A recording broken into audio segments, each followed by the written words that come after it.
Hello, this is Patrick Barnard in Montreal.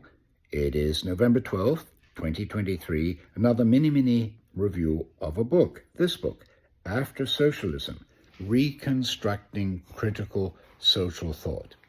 After Socialism was the last book written by the American radical revisionist historian Gabriel Kolko. Kolko, in fact, spent the last quarter century of his life teaching not in the United States, but at York University in Toronto, Canada.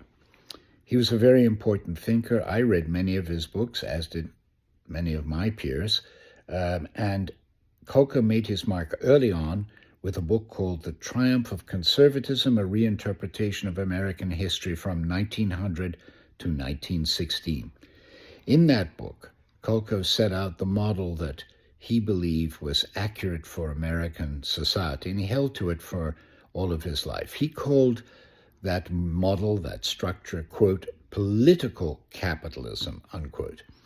He said it was a structure of interwoven ties, tight interwoven ties, between private enterprise and the state for the purpose of setting and controlling prices. And he thought this structure benefited the upper classes in the United States at the expense of the majority of people in the country. In After Socialism, Kolko does not present really a reconstruction of political and social thought, but it is nonetheless an important book, I believe.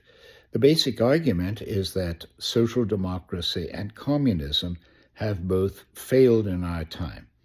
And yet, Kolko was very, very against the kind of capitalism we have created. He thought it was immoral, irrational, and that it was producing more and more destructive wars, one after another.